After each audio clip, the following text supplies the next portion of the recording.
All right. I am now joined by two people who've both been on the show before, Matt Bruenig and Luke Savage, who have both written reviews of this book, Abundance, by Ezra Klein and Derek Thompson. And I think basically if you have, if you've been on, I guess, a certain kind of political Twitter in the last month, this like discourse about this book was pretty inescapable for a while, and for a long time I was kind of confused about why, right? Like if this is like, to the extent that this is like a sort of book about why liberals should care more about zoning reform and stuff, that doesn't seem like it would necessarily inspire it. But both of you wrote interesting things about this that kind of helped me see that there's a broader set of interesting issues here. So Matt wrote this one at the People's Policy Project called The Abundance Agenda, and Luke wrote one called The Paucity of Abundance. And so I guess just to sort of catch up anybody who has managed to escape this, Luke, do you want to just kind of start us off with like a general sense of like what this book is about, like what the deal is, what Klein and Thompson are trying to get people to care about? Sure. Part of the reason I wanted to write about it and why I actually took time to read the book is because I really could not discern from, just what was kind of floating around in the discourse, what exactly people were getting so worked up about in either direction.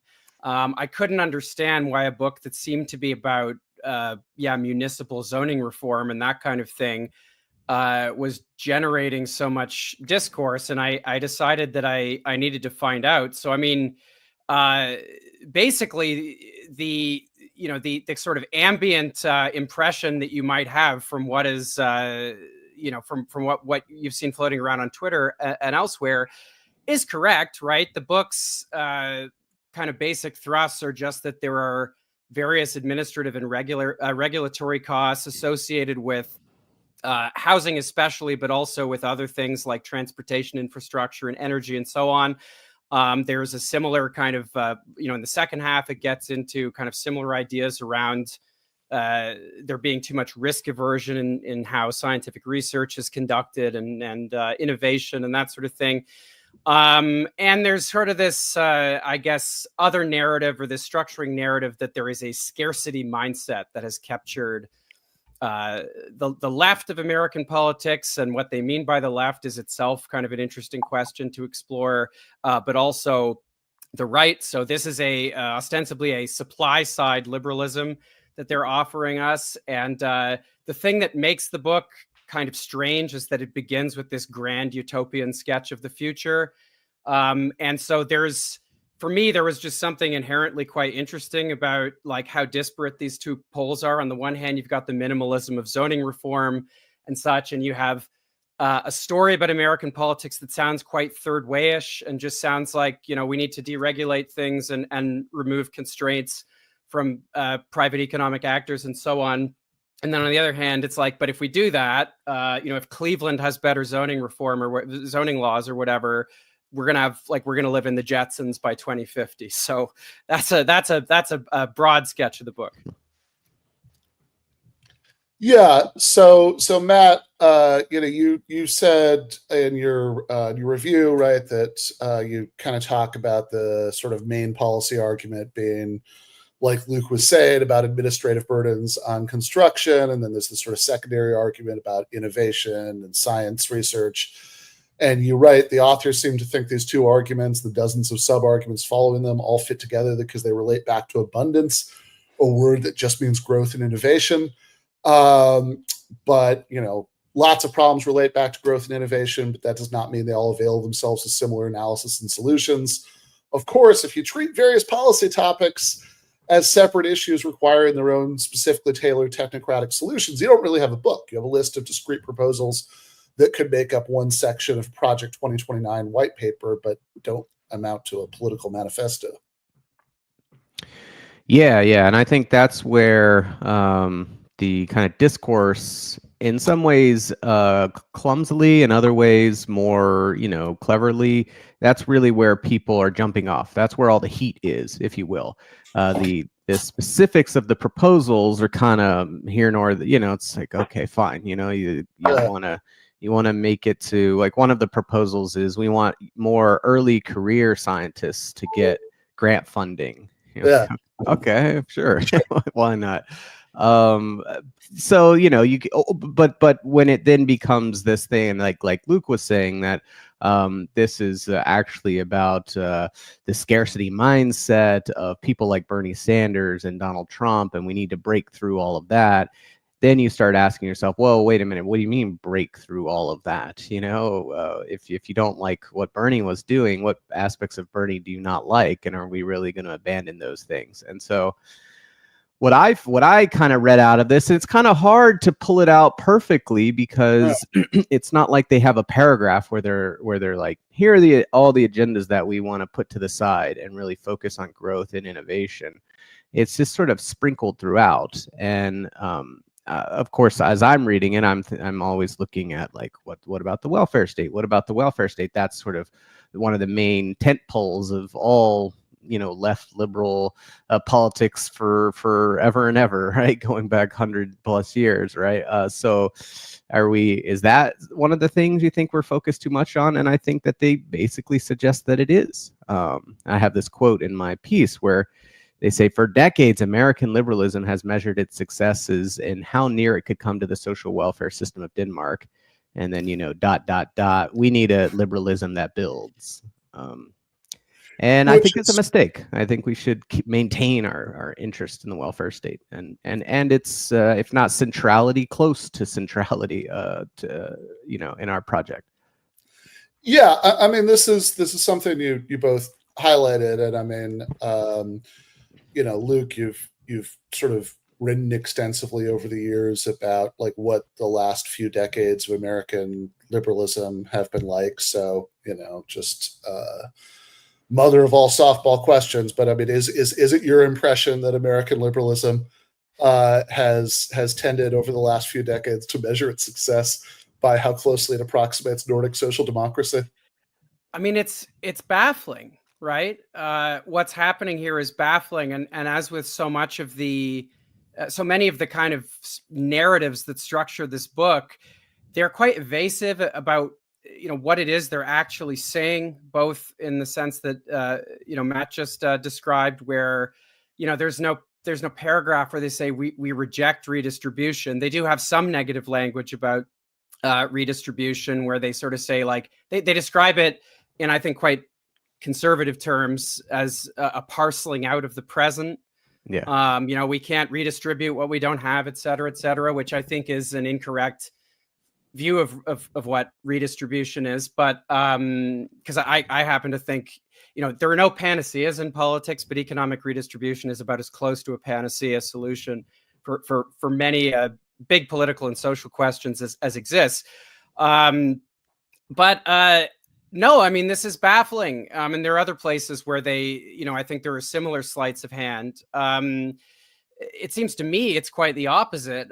American liberalism has, in some ways, always been distinct from, the kind of welfarism that we've seen in, like Northern and Central Europe. But since the 1980s and 90s, right, it seems to me that American liberalism has defined itself precisely in opposition to like the universality that's so central to Nordic social democracy, to decommodification, right? Because so much of what the Nordic model is about is taking things out of the market entirely. But there's another very telling paragraph I'll just quote from here, where it seems to me when they're describing the welfare state, either they are deliberately and willfully misrepresenting what the social democratic welfare model is, or they just literally don't understand it. I'm curious what Matt thinks about that. But they write, progressives' promises and policies for decades were built around giving people money or money-like vouchers to go out and buy something that the market was producing, but that the poor could not afford. The ACA subsidizes insurance that people can use to pay for healthcare. Food stamps give people money for food, housing vouchers, tax credits for childcare, Social Security, and so on. The minimum wage and the earned income tax credit give them more money for anything they want, et cetera, et cetera.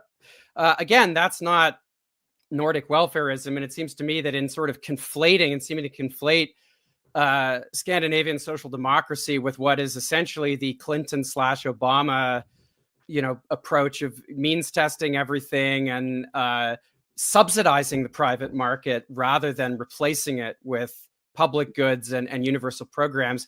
It seems my reading of that was that they're just sort of, there's a sleight of hand going on here where they've just found an oblique way to make the normal, the familiar centrist critique of social democracy. Yeah, I agree. And I think, it's funny. It's true, of course, that the other pillars of what goes into sort of Nordic welfare politics, they are missing entirely, right? It is redistributive, yes, but then it does A, B, and C as well. It creates, like you say, these universal programs. It pulls things out of the market. It creates certain entitlements that are separate from the market. It gives people power in the workplace because they have alternative income options. All that is just whatever. Right? They miss all that, and it's just sort of like what literally is happening. Some money is getting moved around. We kind of did that too.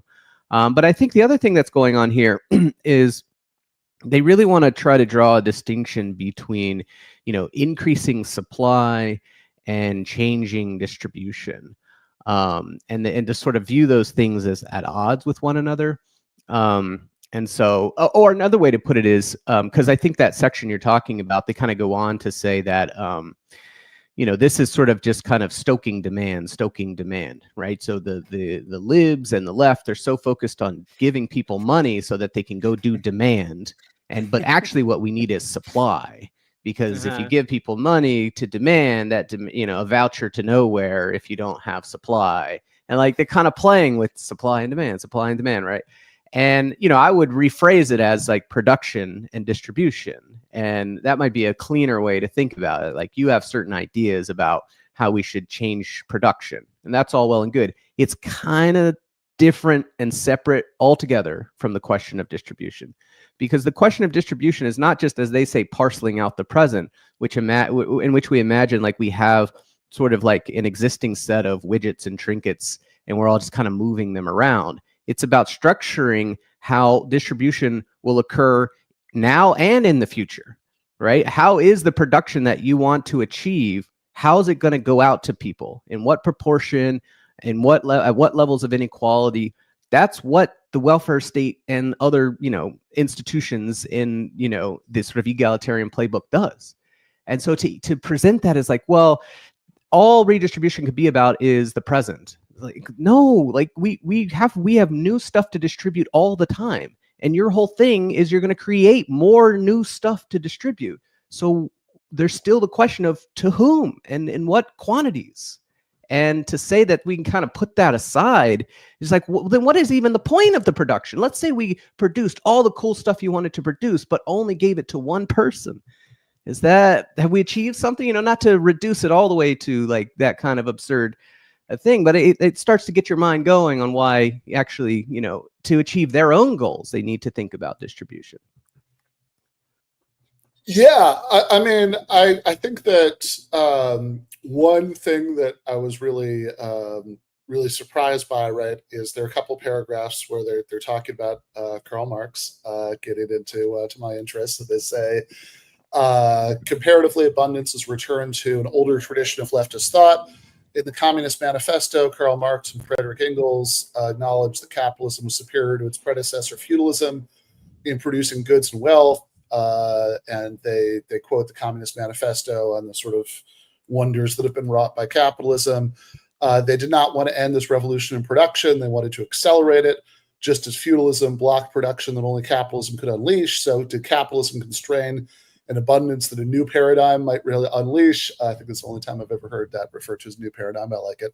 Core to this analysis of the economy was an idea that's come to be called the fettering of production. Marx observed that many companies' obsession with profit kept the entire economy from exploring ideas that threatened incumbent margins or failed to produce immediate returns. Among capitalism's many sins, Marx wrote, was that it prevented the most wondrous and useful technology from being invented and deployed in the first place.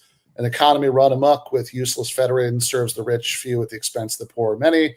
Marx's aim was not to return the abundance machine off, but to direct its ends towards a shared abundance, to unburden the forces of production and make possible what would have been impossible to imagine. There's much he got wrong, but one need not be a communist to see the wisdom in this analysis. And I've got to say, this is just like the strangest description of like what Marx sort of thinks about the progressive achievements of capitalism that I've ever heard, because other than that one word shared that's sort of smuggled in there, right? Like it's like even Karl Marx in this telling, like it's like they present it as if his only objection to capitalism was that it didn't produce enough stuff, right? Like not that like, oh look, on the one hand, capitalism has created this tremendous productive capacity, and on the other hand, the working class majority, doesn't benefit from it in the way that they should because of the way property relations, are structured. I mean, it's like, it is sort of remarkably strange, because I think usually the sort of like a sort of simplification of Marx would be the other way around, right? That's like all he cares about is distribution. Yeah. But it's like, look, I mean, so clearly Marx does care quite a bit about distribution.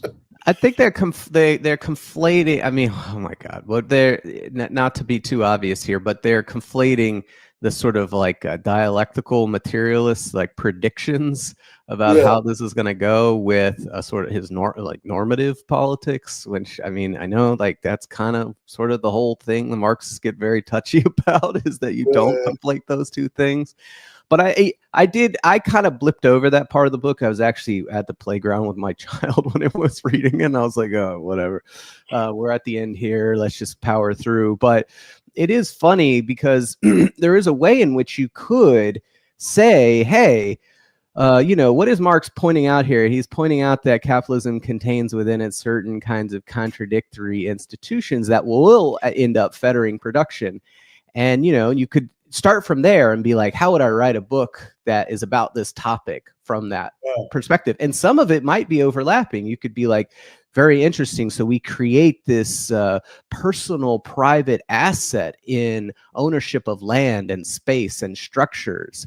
And lo and behold, people, because of the creation of that institution with a uniquely capitalist kind of concept, and it becomes fully marketized. Not just I live in my house, I worry about the number, the dollar amount that the house moves. I can actually now go on Zillow and see a chart of my house's value as if it's like a stock ticker.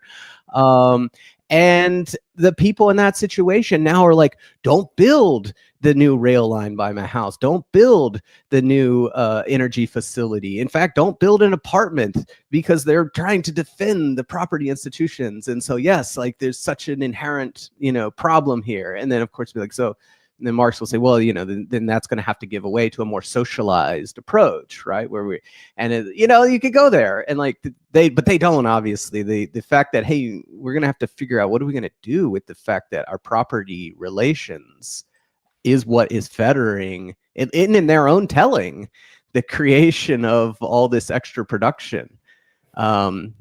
And we may need to tackle that, move in a whole other different way to think about property and homes and whatever. It's like, no, just tweak that zoning reform. And then we solve the thing that Marx didn't like, which was the fettering of production.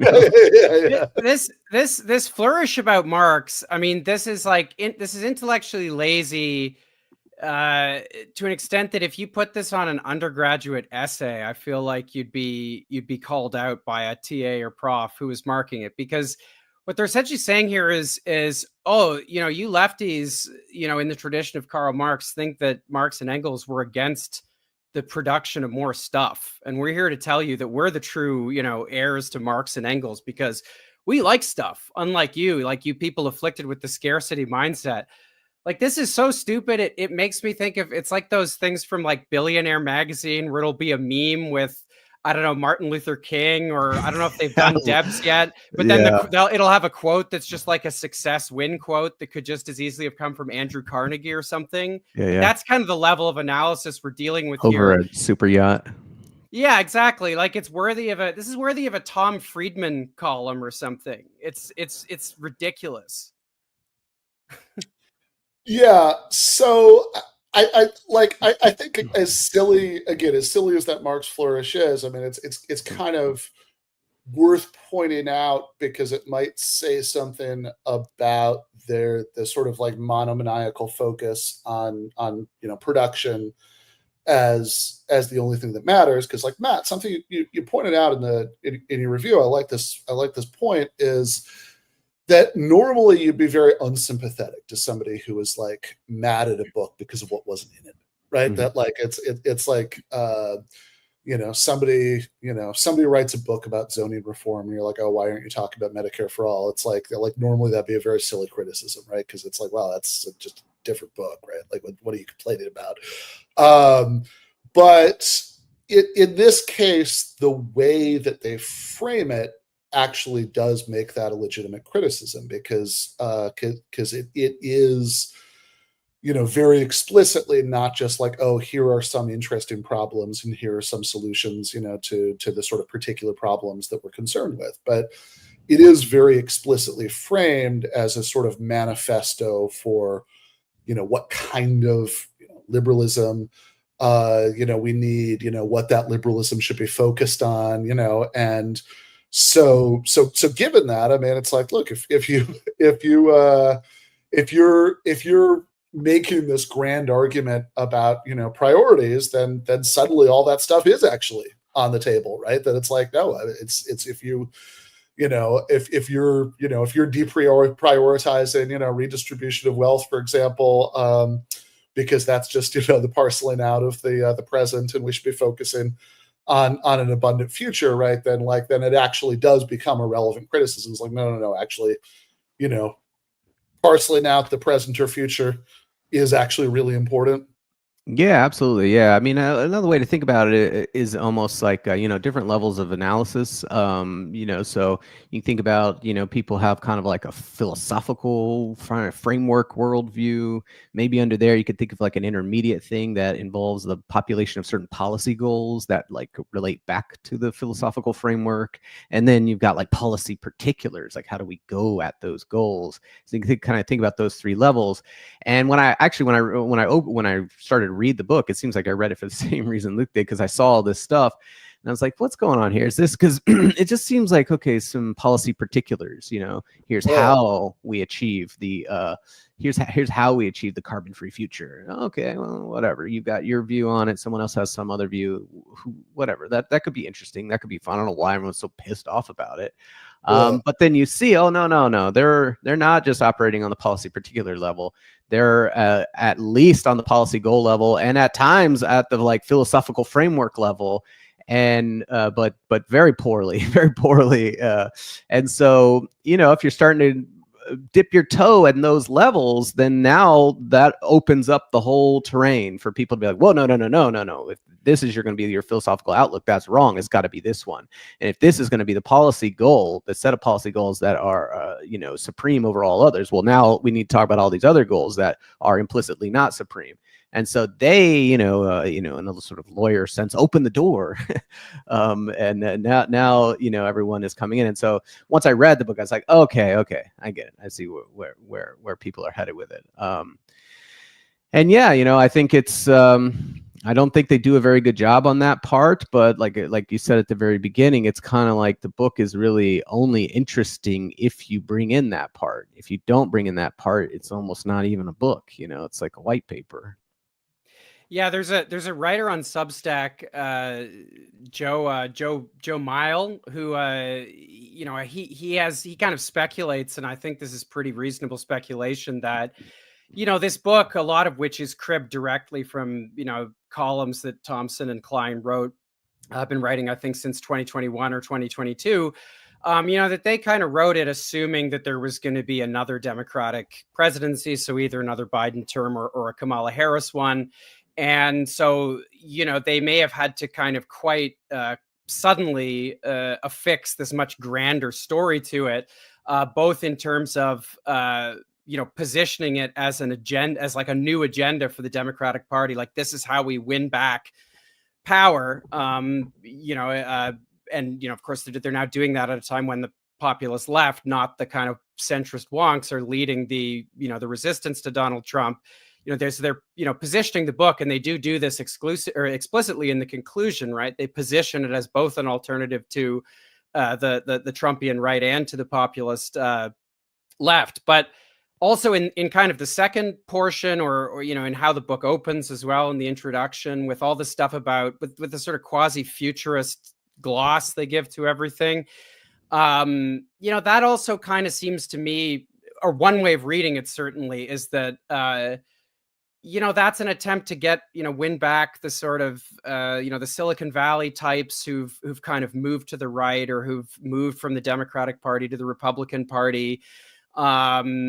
It might have been one of you who said this, actually, but that there's a sort of it's designed to capture refugees from the effective altruist movement. So I think, like as you said, Matt, like there's not really a book, except in this kind of meta sense that they've like stitched all these disparate things together. And I guess, to their credit, I'm sure this will be a very successful airport book. I think it's on the New York Times bestseller list. But it is not any kind of cohesive whole, and it's not very intellectually coherent. So you really have no choice but to read around it and to read into the blank space. And I really think most of what's up for debate about this book has to do with just how cynical do we ultimately think they're being. I think there are certain places where the book's omissions seem so glaring that they have to be deliberate. Like there's a calculus to them that I think is quite cynical. And there's other places, I'm genuinely puzzled by their attitude towards the welfare state. And I am open to the idea, that perhaps like they're so immersed in sort of like centrist wonk discourse that they really think the welfare state is just giving people money. I don't know. The one other thing I'd add here is, and this is, I guess, goes to the sort of like reading through the blanks and the omissions, and like what is structuring this, and what could be upsetting people about this. Because I saw this when I read all the reviews that I read like 12 of them before I wrote my piece, and I stumble upon, this is like not just a book; it's apparently a whole thing with like, literally, one of them I saw was over 100 million. Open Philanthropy, which is a like effective altruist kind of entity, announcing a $120 million abundance fund. And there's like 5 or 6 new NGOs that have like abundance in their name. And now I'm seeing like abundance conferences. I think there's an abundance conference in DC I got an email about recently. Like, it's a whole thing. Like, it's not just, these two guys we're writing some articles that were kind of similar, overlapped in some ways, and we're like, why don't we do a book, make some money? It's like, it's a big, like, it's a legit movement, if you will. I guess you would call it like an AstroTurf or capital G groups style movement, but it's definitely a thing that's moving, and they're trying to make an impact, and Jared Polis is endorsing it, and they're racking up, if you will, kind of political wins in the way that like a think tank or other kind of NGO funded style like movement might be, trying to move and operate through the system. Yeah, I guess I am slightly curious about this. What does an abundance NGO do? Right? Like. Well, you fund white papers and conferences, and you have experts that can give quotes in media hits and will help. Because remember, no politician has staff that can actually do anything. I love their staff, but like they're so overloaded and they don't have any money, so all that's outsourced. I don't know. I think about it from a think tank perspective and the amount of like bills and whatever that I've had to help write and stuff over the years, like all that gets pushed out to someone or other who's, and if you can get your money lined up behind it, it's how the what do they say, how the sausage is made kind of thing.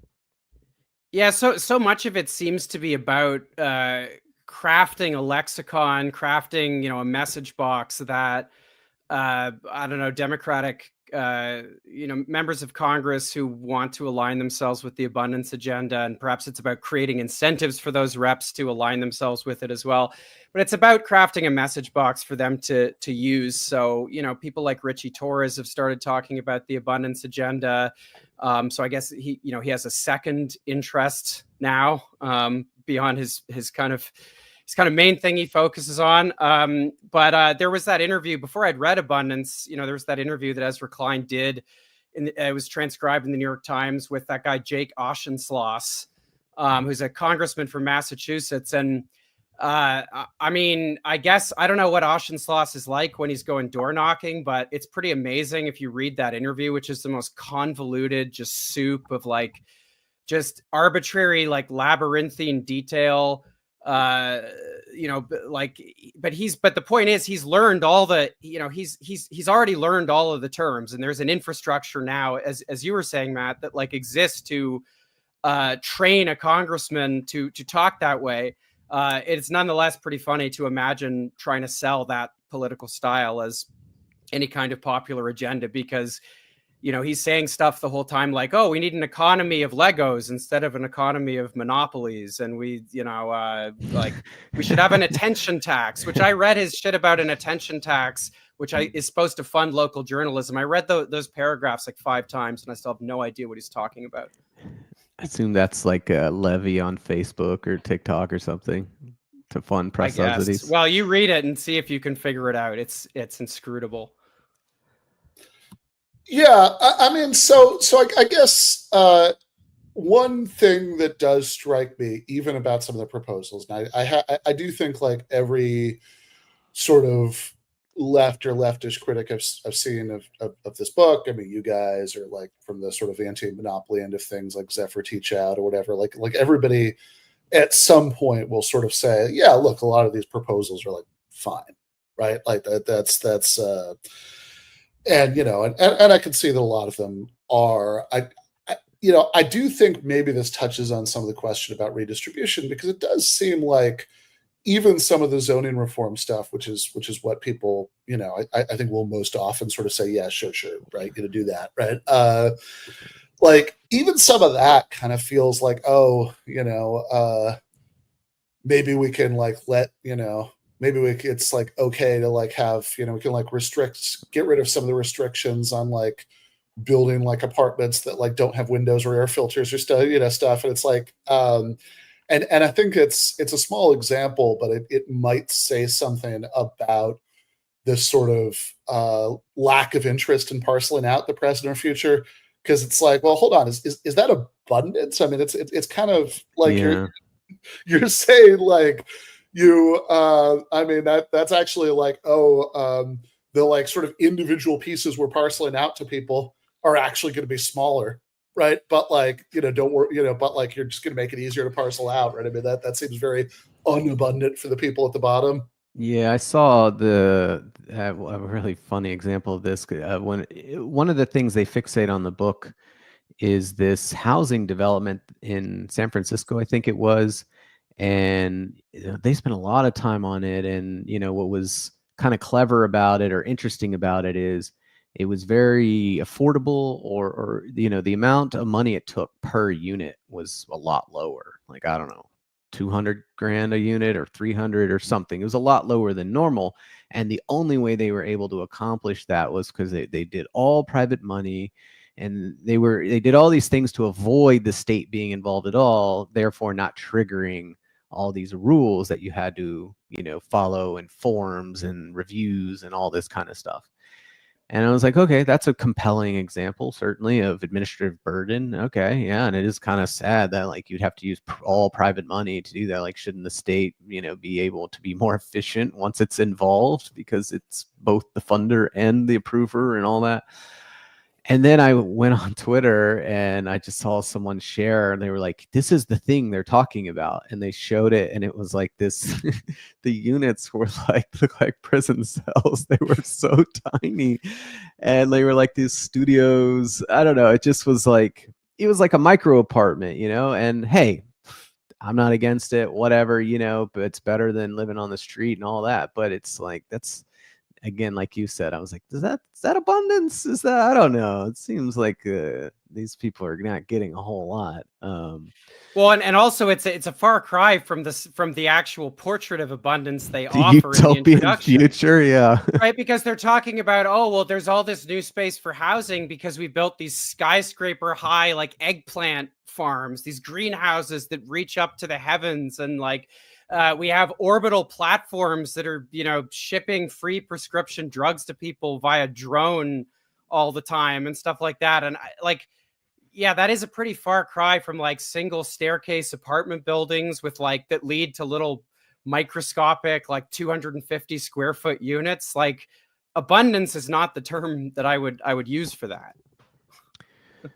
Yeah, I mean, even if you think like it's one thing to say, all right, we're going to make like a utilitarian calculation here that we can like build a bunch of these like tiny cell apartments and like that'll still be better, right? You know, than having less housing overall. It's like, okay, fine, right? Like I mean, I honestly, to me, that kind of seems like scarcity thinking. It's like I think maybe we can like find ways to like build things that are more livable than that. But like whatever. That's like an argument you could have, right? But like sort of calling that abundance does maybe say something about the sort of core conflation here. That's like when, you know, that you know, as you said, Matt, I mean, like in your review, I mean, what they really seem to mean by abundance is, you know, is you know, growth and innovation, right? That, and you know, it's like, sure, those are good things, right? No, you know, no denying that, but like,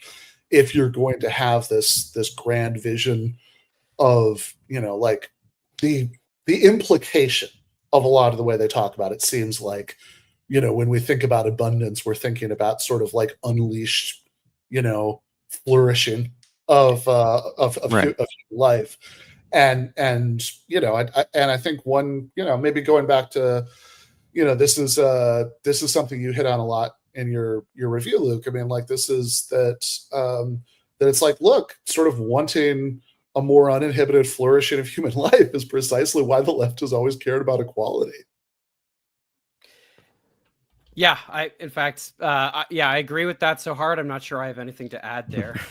Well, and I also think it, you know, yeah, I mean, like you were saying with equality, but you know, that example is also such a beautiful, you know, link back to the whole issue with distribution, right? Because the case you make for those like micro apartments is you're like, well, if you look at like the 5th percentile, like it's either for the 5th percentile as it, you know, exists in our society, what they are allotted, their sort of aggregate resource allotment, like they're either in a tent under the underpass or they could live here. And you're like, this is definitely a huge improvement. Like, don't get me wrong, but that kind of gets to the point, right? Which is like, if in the future the 5th percentile is still, you know, at 10% of the average, it's gonna be not abundant for them. Certainly, it's gonna be kind of ugly for them. So, you know, it the fact that they never mentioned in the piece, I guess, in the book that that these are like little micro tiny apartments is just really tickled me in retrospect. It just really undermines so much, whether it's the utopian vision, whether it's a general sense of abundance, whether it's about the irrelevancy of redistribution, like all that really, it comes to the fore when you're like, oh, you're just putting these people in little shoeboxes. Well, and we'd be remiss to not bring in the example that Ryan Grimm raised, which you've probably both seen, you know, in response to the story that Klein told in a viral clip from Jon Stewart's show, where, you know, he's talking about the Biden administration, you know, passed this legislation to build rural broadband, and, you know, they spent all this money and nothing happened. And as Ryan pointed out, what actually happened is there were carve outs in the bill. And, you know, the people can easily find the clip if you want to get the details, but I'm just kind of truncating it here. But I mean, essentially, companies like Comcast, big telecom monopolies, got a bunch of carve-outs built into the bill because they didn't want to have to compete with public infrastructure. So what they tell is this story of the scarcity mindset in action, and of the cumbersome bureaucratic administrative state, just throwing money at the wall and nothing happening, even to get something very basic done, like build rural broadband. It's just actually a very familiar story of monopolism and corporate capture. And I suspect that's true of a bunch of the anecdotes and case studies they provide in this book. So, this book is intellectually sloppy at the sort of macro conceptual level for all the ways we've been saying, but it also seems like they're quite sloppy at the level of wonk detail, which, like, if Ezra Klein can't get that right, that's kind of supposed to be his. What's his the point thing. of Ezra Klein? Exactly. No, and I mean, I think there's a broader issue here, right? Which is like, okay, so we've been talking about the vision of the book and what might be left out of that, right? But like there's also the question of what they see as the obstacles to that vision, right? So I did see that Ryan Grimm clip you're talking about, Luke, and that's like a nice striking example, because it seems like I mean, I don't want to oversimplify, like they kind of name a few villains over the course of the book, but like one of the big villains they name is like Ralph Nader, that in this sort of really strange way, because like usually if you hear that guy's name invoked in a negative way, people are talking about like the 2000 election, and like a lot of liberals would be like, yeah, sure, before that, right? That's like the seatbelts, airbags, right? It's like Nader's great, right? But like the thing that they're mad about Ralph Nader for, like, is in fact all that stuff, right? The sort of consumer safety advocacy and lawsuits and all of that stuff, which they take as sort of emblematic of the sort of liberal do-gooder obstacles to abundant growth. Yeah, I mean, can I just would like to table for discussion, like, the paragraph here where they offer sort of a backstory to this, because it's not just Ralph Nader. I mean, it's, again, they're very evasive about what it is they're actually saying here, and they seem to be saying simultaneously that there's this NIMBYist ethos that sort of comes out of the new left, and it comes out of Nader, and this kind of there's this individualist, selfish ethos, but then also there's this kind of centralizing, overly bureaucratizing one as well, which to me there's a bit of a tension there. But I mean, this backstory they provide, I mean, this is pop sociology, it's like they're very unclear and evasive about what it is they're actually saying. They say, in the 1970s, the New Deal order collapsed beneath the weight of crises it could not contain, stagflation and the Vietnam War most notably. But there was more to it than that. Abroad, the horrors and absurdities of communism became clearer. At home, millions of oppressed Americans marched, sat in, and organized for rights. A change in values took hold. The promise of collective action lost its luster, nurturing the dignity and genius of the individual in the face of regimes that seemed to squelch both became the reigning ethos. So that's how they're accounting for the decline of kind of the more communitarian style of liberalism, and kind of the fall of the New Deal and the Great Society. Which there's all kinds of problems with that, because those things were undone as part of a concerted political project, right? It's not like there wasn't just some sort of like diaphanous spiritual transformation that happened where people became more individualistic. So again, this just seems like a clear case of the book that, like, there's no political economy in this book, so it has to resort to stuff like this instead.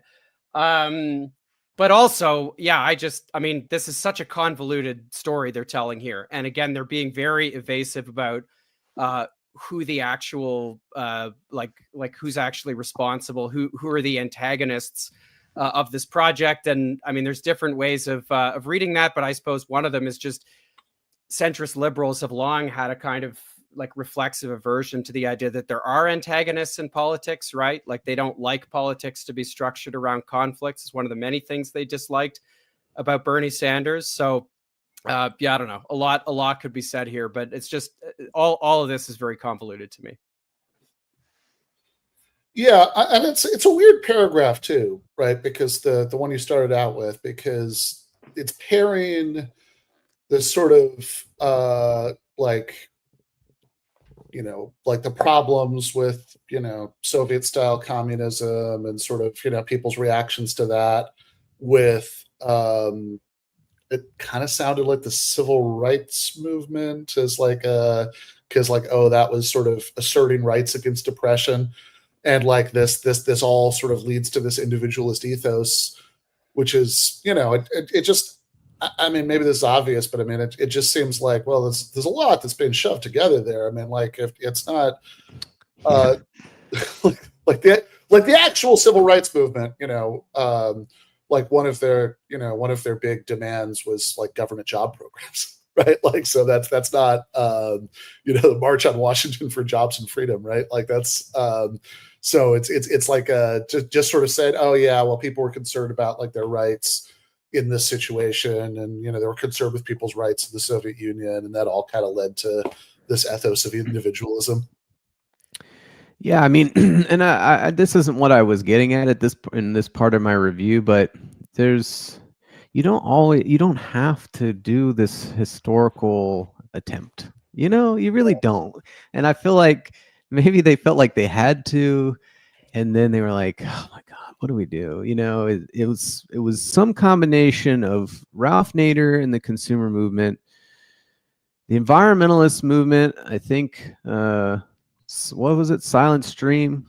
Is that Rachel Carson? Rachel Carson, is that her name?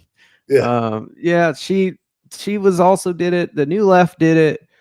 Also, but I think maybe just like rich societies get a little bit more like deliberate in their decision making, a little more, people have more to lose, things become more developed, externalities become more clear, state capacity kind of develops more, so it becomes a little bit easier to kind of deliberate over these things. I included in my review Matt Iglesias' theory, which is that, because the left has become more kind of educated and more high end than it used to be, that they've taken on the attitudes of the English gentry, and like that's the cause. And like all these are all efforts to point, to try to somehow explain like this historical shift. And I don't know, to me, I'm just like, why even do that? Just say, look, these rules are bad. We're going to fix them.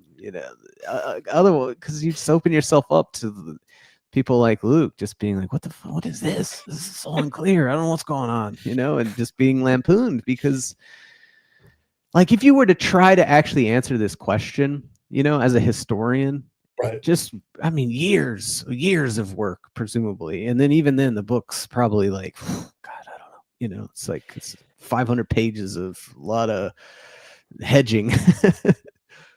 It occurs to me like one way of reading this book, you could do a Straussian reading, right? You could read this book as like they're writing, Thompson and Klein are writing esoterically. So all of the kind of evasions and the blank space is sort of deliberate.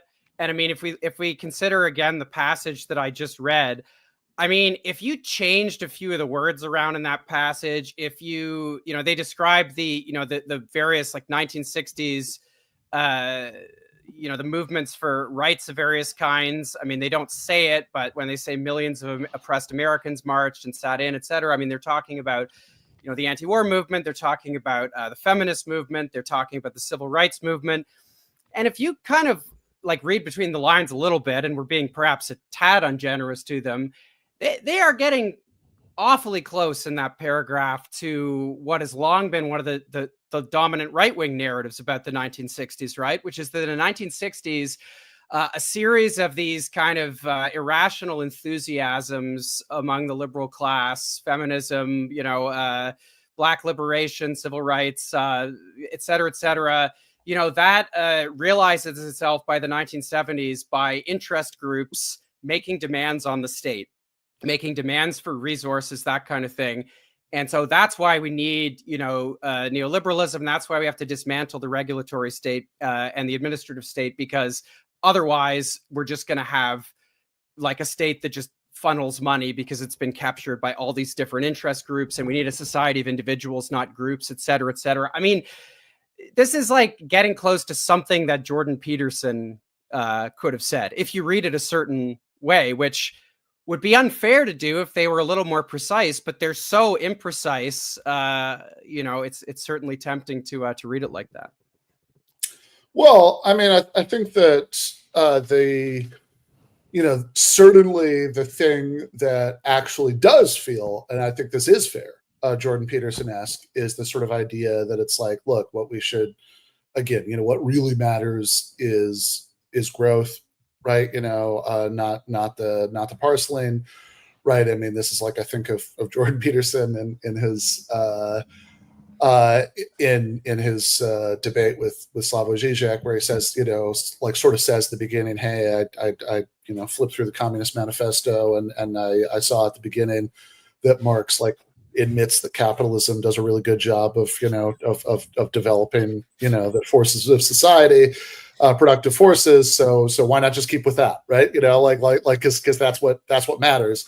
And I mean, I think a lot of the discussion has kind of floated around okay, they some of the stuff we were talking about earlier about that bizarre line about the Nordics, right? It is almost like, what you often hear from libertarians or conservatives, where they're just not really making a distinction between Obamacare and universal public health insurance, or whatever. I mean, between the kinds of social benefits that exist in a place like Sweden, and sort of means tested public assistance programs of various kinds, and says, yeah, whatever, it's all kind of the same thing. Now, to be fair to them, the difference between them and people on the right who would do that are the people on the right would be like, yeah, that's all the same thing, and it's like socialism, and it's dangerous, and it's bad,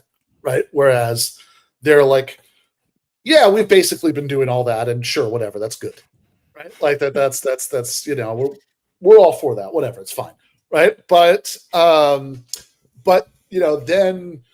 the whole thrust of the argument seems to be systematically de-emphasizing that, saying yeah, we've sort of liberalism has suffered from too great an emphasis on redistribution, which again, in the way a lot of Luke's work has over the years has documented, is sort of very unlike how we tend to perceive the last few decades of American liberalism.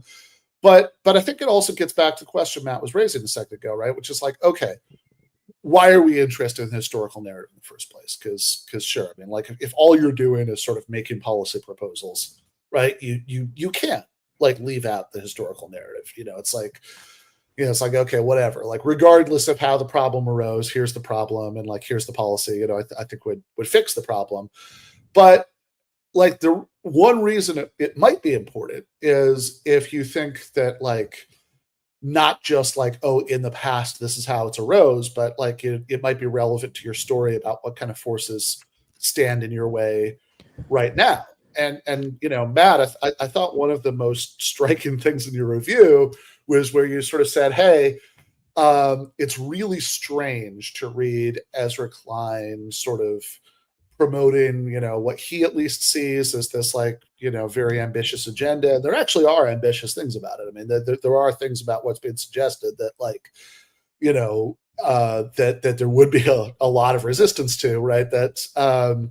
And you were thinking back to this conversation you had with Klein in 2019 or something about Medicare for all. And in that conversation, it seemed like his big objection to Medicare for all was that it's not politically practical because there'd be a lot of opposition.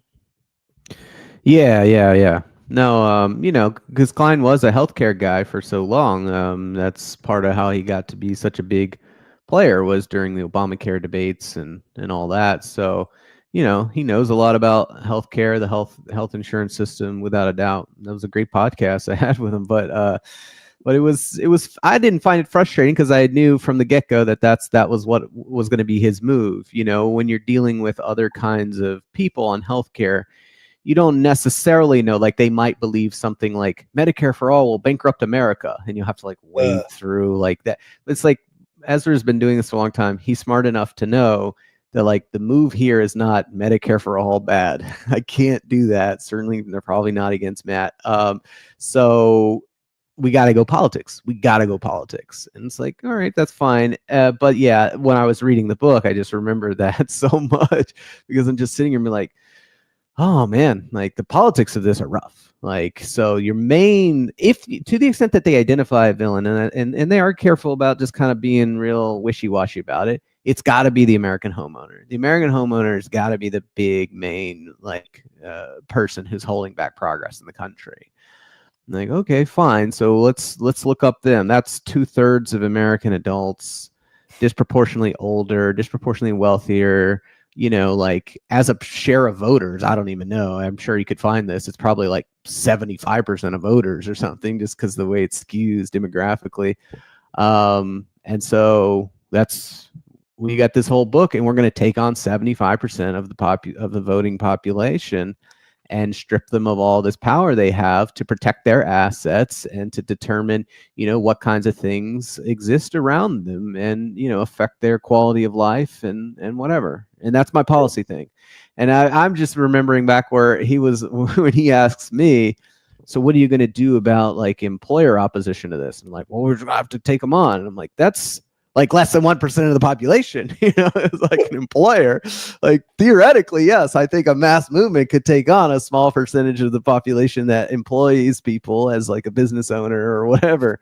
And you're wanting to take on like the whole voting populace essentially. It just seems at odds, you know. But I think it, you know, I don't know how much you want to read into it, but it's just people are very selective and they tend to be very blind. You know, they see the political obstacles of things they don't really care that much about. And if they're really interested in it, they're maybe less prone to see the politics of it. You know, like the political practicality argument is very selectively applied. And certainly in this case. You see this in all kinds of debates today, and not just about social programs and redistribution, because there is, like, on the one hand, we're constantly confronted in political discourse with the assertion that essentially nothing is possible. Like the United States, which is the richest, society in the history of civilization, cannot realize, universal health insurance, even though Canada, where I live, has had it since the 1960s and is a much poorer country. So we're told like nothing is possible in the public sphere. Programs that quite literally exist in the world, they have been realized. The United States cannot, American politics cannot achieve those things. But then in the private sphere, right, particularly out of Silicon Valley, we're constantly told that we're going to have like sentient computers that are going to do everything very soon. Elon Musk has been claiming for like nigh on 2 decades now that he's going to like establish a Martian colony, and he's always like 2 or 3 years away from launching the project. There's so many things like this. I think back to one of the Democratic debates in 2020 when, Biden, I think, I could be misremembering, but I think right after dismissing Medicare for all as improbable, he just said, well, I'm going to find a cure for cancer in my first term, So we're like, I think that's operating here as well. Like there's this kind of this dissonance where, yeah, like as you said, Matt, like certain things based on people's subjective preferences are just deemed, or in some cases like who's bankrolling them or other more material factors like that, like people are very selective about what they decide is intractable political opposition or not. And I mean, I think the point you just made about, they're taking on the American homeowner with this agenda is worth considering, because they might even be aware of that. But I don't think, I don't get the sense when you read the sections of this book that gesture at the idea that this is going to be a political agenda, that they really care about that sort of opposition. I think, I don't know, I'm not as familiar with Derek Thompson's work, but it seems to me Ezra Klein is someone who largely, it kind of considers politics as, to be an elite concern. And he imagines this is something that's played out in kind of elite think tanks and in kind of other elite spaces. And so if you're taking on 75% of the electorate, that's not a problem. But taking on, the health insurance industry is, because those aren't the kinds of people you go up against. I mean, they do quote this political scientist, is it Gary Gersel, who talks about how, the things you need for a successful, a successful agenda is you need to make advances across a broad front. You need deep-pocketed donors, think tanks, policy networks, candidates, and inspiring moral message.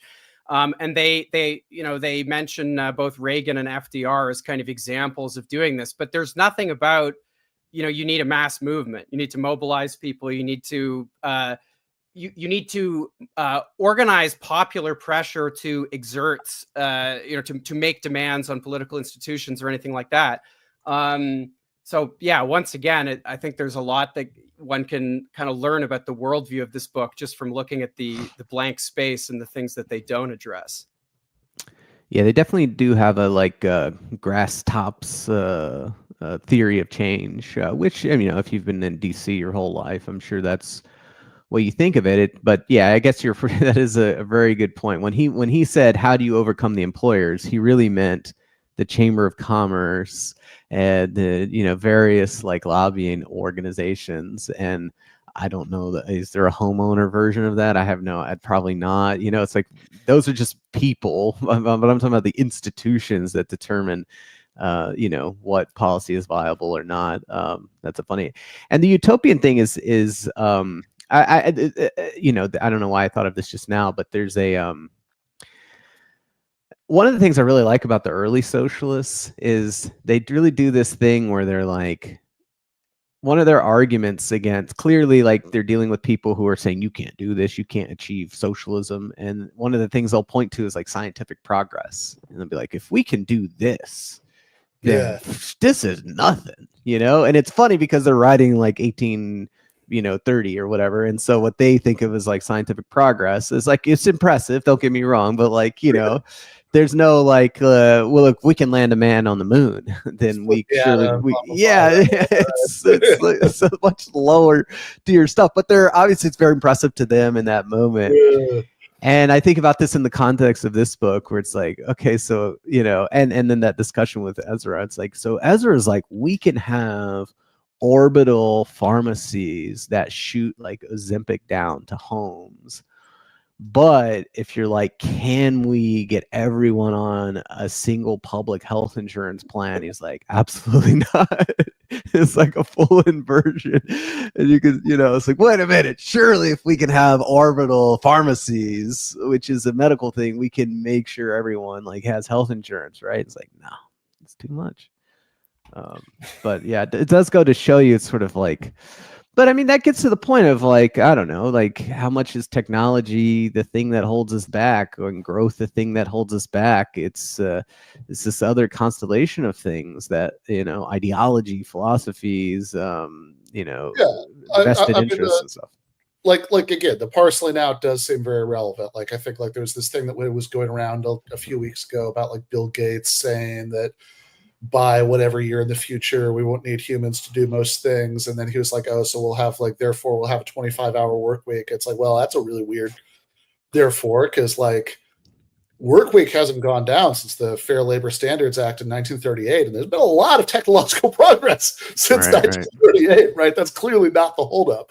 But I really like your point about strategy and the contrast to employer opposition to Medicare for all and homeowner opposition to a lot of the sort of YIMBYist stuff that they're focused on, because in a way, I mean, it's okay, look, I certainly don't want to understate how hard it is to overcome employer opposition, because it's one might be 1% of the population, but it's 1% of the population with an enormous amount of political power. But also, if you're going to have ambitious goals that require you to overcome all sorts of vested political opposition, then it seems you need to be able to have a popular movement that can gain majority support, right? I mean, like as kind of the baseline, in a democracy, or at the very least, if that's not part of the plan, right? Like I want to know what the plan B is, and so like in a certain sense, it sort of reminds me of like the Adolf Reed argument about it, reparations, where it'll be like, okay, it's like if we're just doing a normative thing, would it be nice to have reparations? Sure, right? But like if you're trying to achieve any sort of major redistribution of wealth, right? Like then you have to overcome all these vested interests. You're going to be able to do that much more easily if you're doing it in a way that's going to benefit, a majority of the population, right? Rather than only benefiting a minority of the population. And the problem with like homeowner opposition to zoning reform, or to like even stuff that's like, I think like even the sort of most unambiguously positive aspects of the abundance agenda, like I love high-speed rail all over the place, that'd be amazing, right? They like it, you have to be able to do it in a way presumably that would clearly benefit, right, the majority of the population. And so there's a line, Matt, in your review where you're sort of spelling out kind of some of what you were saying earlier, right? You say that many of the anxieties that stoke opposition to the kinds of construction projects and rapid technological innovations favored by the author are downstream of economic inegalitarianism. People block housing construction because they fear living next to the people that our economic system provides so little income to. They block nearby transportation and energy infrastructure because they don't want to tumble down the economic ladder by impairing the value of their personal real estate assets. They resist productivity enhancing technology because they fear job loss and permanent income loss. The preservation or deepening of economic inegalitarianism could easily turn the author's utopian vision of 2050 into a dystopian nightmare. But like even before that last line, what I like about this is that it seems at least somewhat suggestive to me that it's like, okay, like let's just say, I kind of mentioned some reservations that I have about some of the zoning stuff they're into earlier, but it's like, put all that aside, right? Like, let's just assume that like a sort of 100% of the making construction easier, nurturing scientific innovation, making big, sort of public construction projects, all that stuff, right? All that stuff they're talking about, that like, let's assume for the sake of argument that 100% of that is like benevolent and desirable and stuff we want to happen, right? So then, we could sort of say, all right, we have two goals at least, right? That, we want to do redistribution, we want to have a more economically equal society, and we also want to do all of their stuff. And it seems like that passage that I just read from your review is suggestive of a strategic argument that, if anything, the order of operations might have to be create a more equal society first, so that you eliminate a lot of the incentives that people have to block the stuff that they want. Right. Yeah. No. Yeah. That move was designed as to couple with the other move that hey, distribution is important not just because it parcels the present, but because it will parcel your future. But then secondarily, you can't put it to the side because these two things actually interact with one another. They're not separate. We just produce, and we don't tend to distribution. We would call this political economy in other contexts, right? You have to think about, how do our economic proposals generate the political feedback that creates and reproduces the system, and how is that all going to go? In fact, if they start from there, they might understand that Marx quote a little bit better, because he's also speaking of political economy in part there. But yes, we have the political economy of, if you create a really unequal society, people become afraid of change. And I actually subsequently, I did a calculation. Let me see if I can pull it up, that I posted on Twitter. That was actually about this, but I kind of just tossed it off and didn't go anywhere with it. But let's see. Yes, per capita distribution. Basically, yeah, here we go.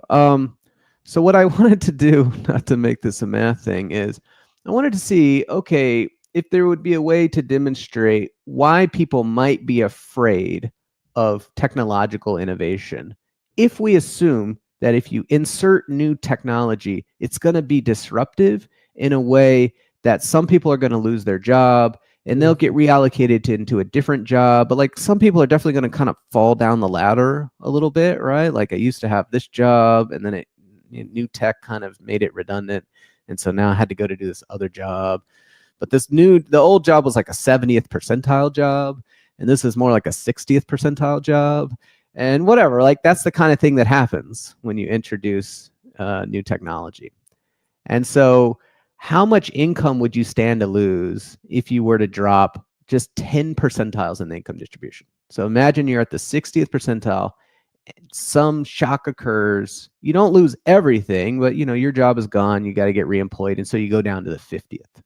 And if you were to do just that, go from the 60th to the 50th, your income would decline 20%.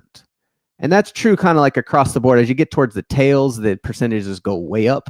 But like basically 25% to 30%, that's how much you're standing to lose if you just fall 10 points in the distribution.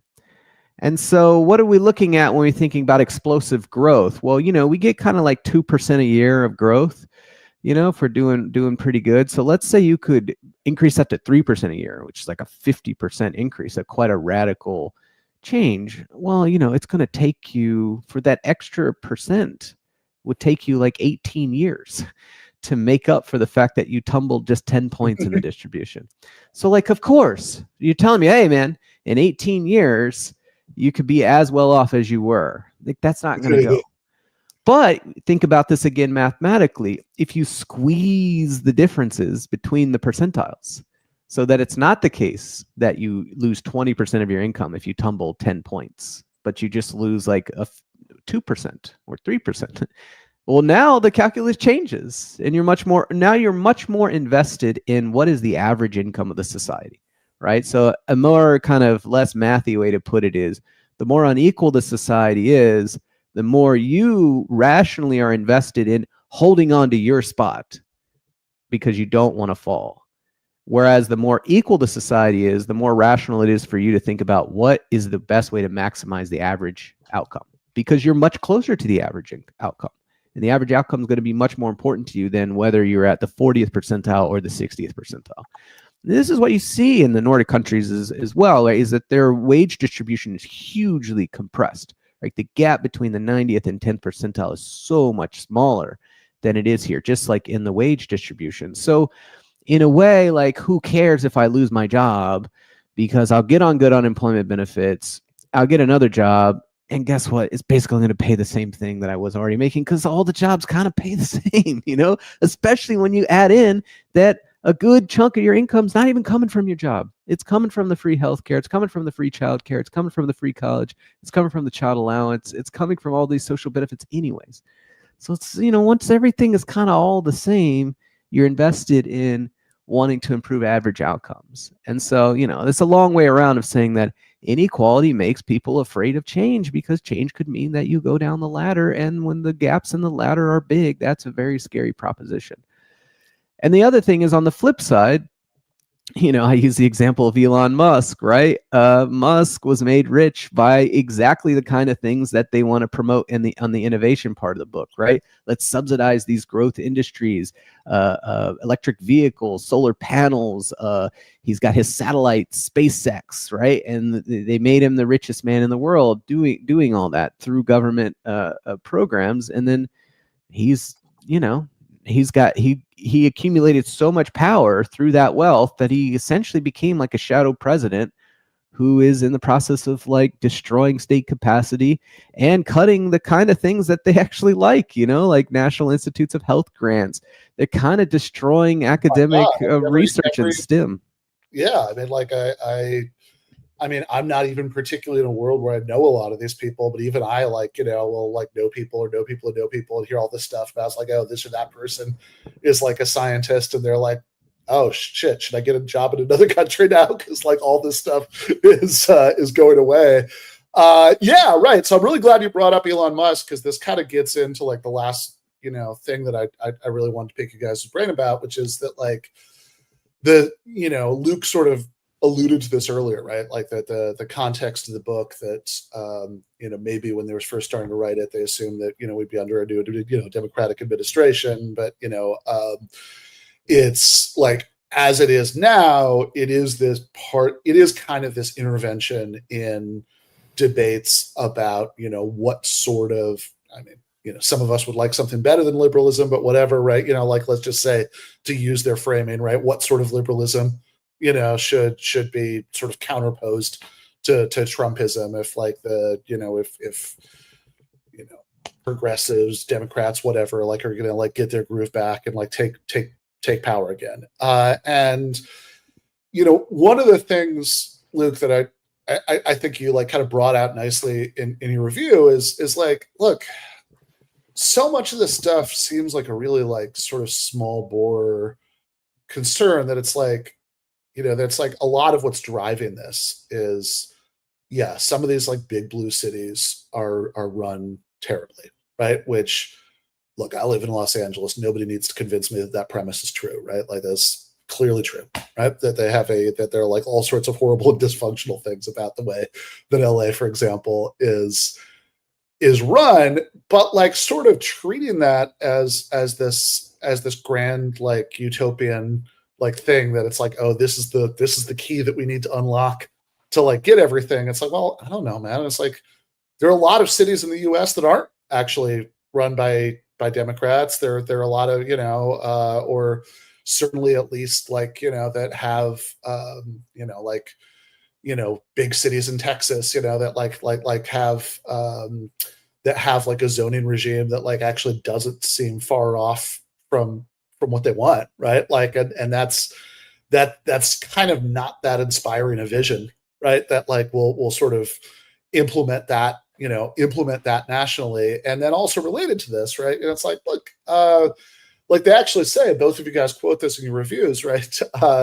There's this line, and I understand it's not the only thing they say about Musk, and there's also a more negative thing later, but they say, Musk has become a lightning rod in debates over whether technological progress comes from public policy or private ingenuity.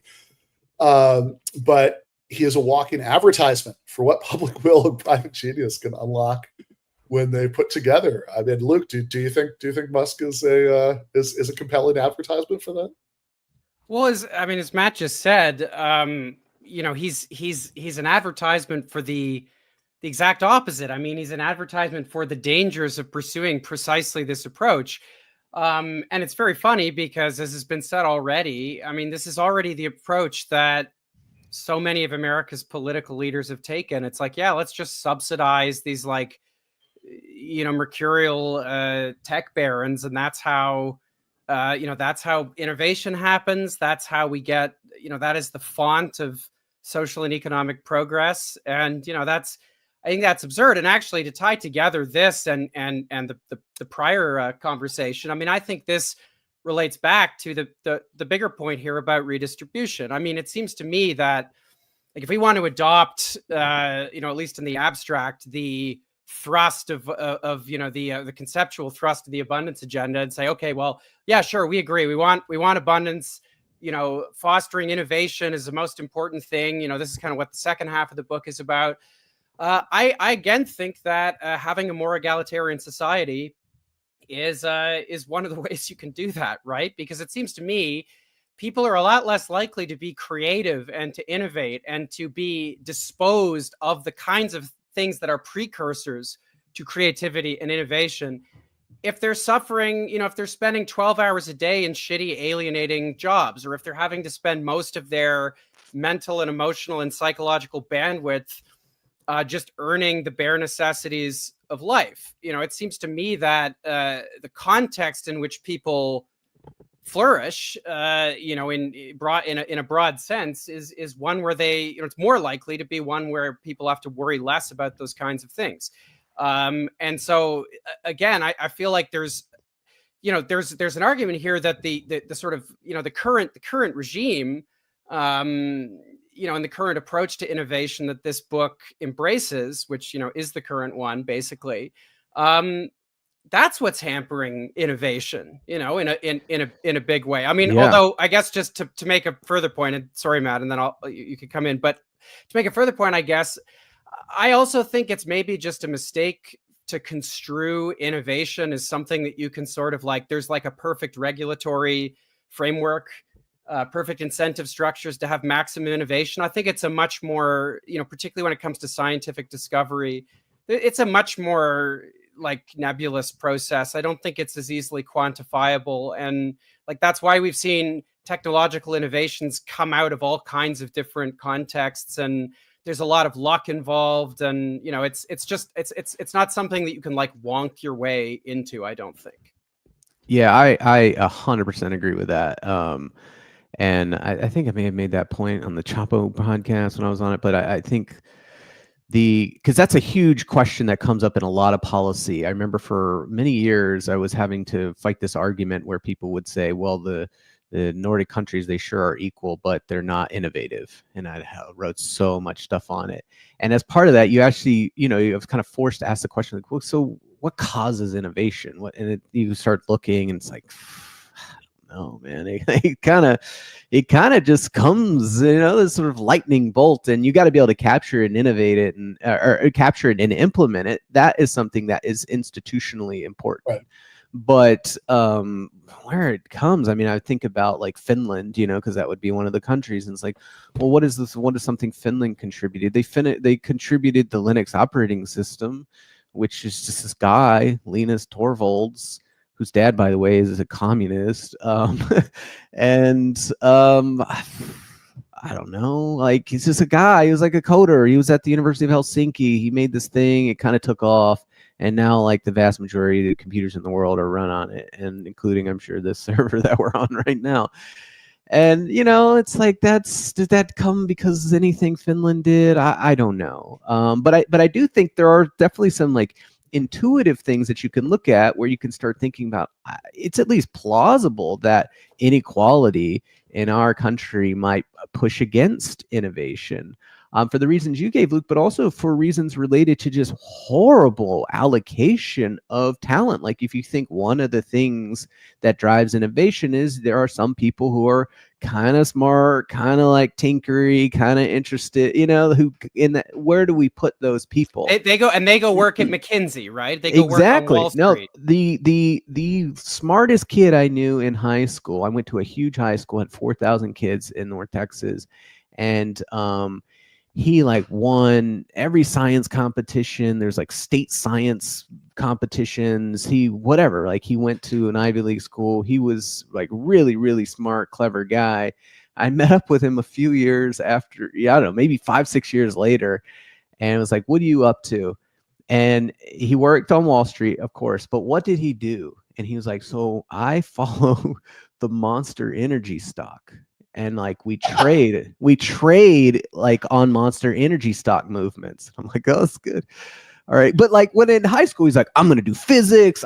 He was just all into that stuff. And I'm like, that guy probably could have come up with something, or people like him in aggregate may have come up with something. And now he's sitting there writing reports on the price movement of Monster Energy securities. It's like, that can't be good for innovation.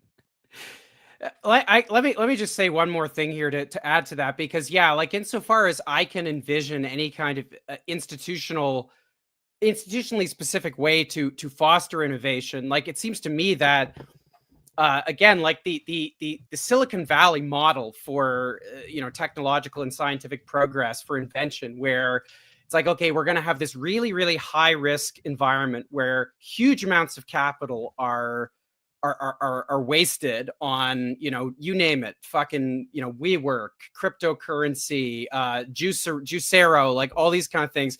But then for every like 100 of those, we're going to get, probably not even an iPhone, but I don't know, some consumer product that people actually like.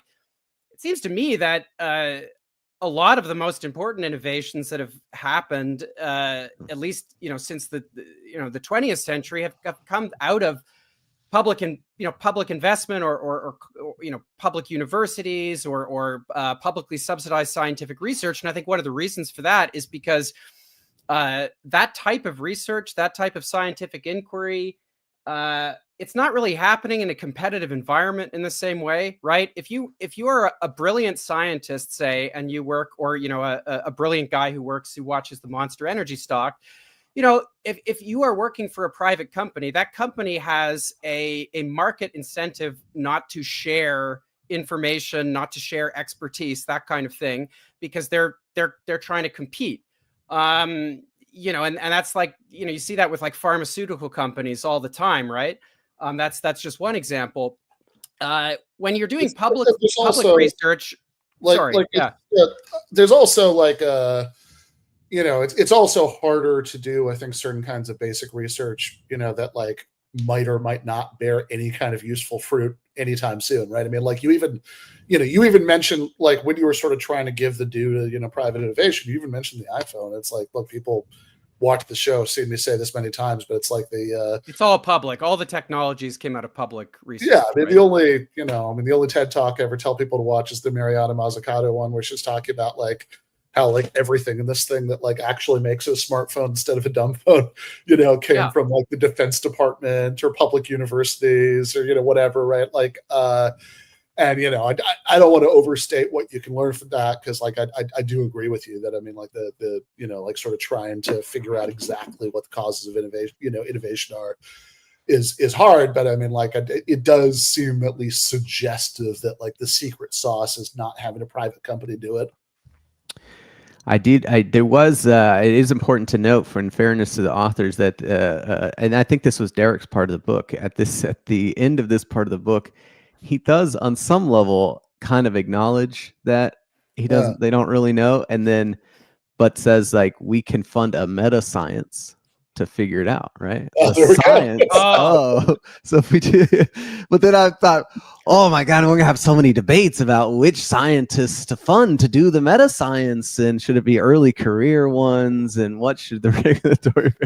We're just recreating this problem. But this is a return to like the most ridiculous tendencies of like the Enlightenment. Like, I think it was Francis Bacon who started writing this text called the Novum Organum, where the point of it was just, it was going to be a perfectly like streamlined, rationalized method for every form of inquiry. So whatever your question was, this was going to be like, like this kind of almost, I guess, metaphysically or rationally grounded way of like doing all forms of inquiry, no matter like what they were. So this was like a menu that any person could use, regardless of their level of expertise, to find the truth about something. And this didn't just apply to science, it applied to like philosophical and moral inquiries as well. And so I'd forgotten about that passage, but it's really fascinating. Like there's this concession that like, yeah, we don't know how innovation happens, but then they think that problem itself is one that you can like technocratically resolve. It's like, well, we're going to have a meta science, like, because fundamentally everything is just a puzzle. And if you apply enough wonk expertise, you can solve every problem. And it's like, can we just give poor people money and have universal social programs instead? Like, what are we doing here? Yeah, I mean, and again, I think that the point, maybe like kind of the critique of the whole thing that I find the most compelling, because and I don't, with the stuff we've been talking about for the last few minutes, I don't want to give anybody the wrong impression, right? Like I don't want to talk about these guys like they're libertarians, like they do want like state involvement in a lot of this stuff, although there's some ambiguity, but is just that it's like, look, the idea that we should like focus on, innovation and growth and making it easier to do ambitious construction progress and, technological change, and maybe like de-emphasize this redistributive stuff that, the liberals have been far too concerned about, because Bernie Sanders has been running the Democratic Party for the last 40 years, right? We should de-emphasize a lot of this stuff, is like beyond the sort of normative critique of it that I think is like correct. Like I do actually think equality matters in and of itself, but like is just like, yeah, look, the two, the sort of point Matt was making, like it's like the two can't be separated. That you have on the one hand, by creating a very unequal society, you give people lots of rational incentives to resist a lot of this stuff, and and by just sort of focusing on like funneling state support into anything that looks innovation-y without worrying about the distribution, right? You make Elon Musk the richest man in the world, and then he like dismantles all the parts of the state that Ezra Klein and Derek Thompson, care the most about, right? Which is like seemed really suggestive to me that like that this is not, that like the sort of like innovation and construction first approach, right, is not going to be, long-term viable, even on its own terms. But I think we could keep going forever, but you guys both been really generous with your time. Matt, Luke, thank you guys so much. Luke, where can people find your stuff? Well, I got on Substack recently, along with lots of writers. I'm sure your viewers like greats like Matt Iglesias. So I'm on Substack now, LukeWSavage.com, and I'm on Twitter and all the other places. Fair enough, Matt. Yeah, you can follow me at Matt Bruenig on Twitter. People's Policy Project is my think tank. If you're interested in labor relations, National Labor Relations Board stuff, you can go to nlrbedge.com. And I have my own podcast, patreon.com/thebruenigs. Awesome. Thanks, guys.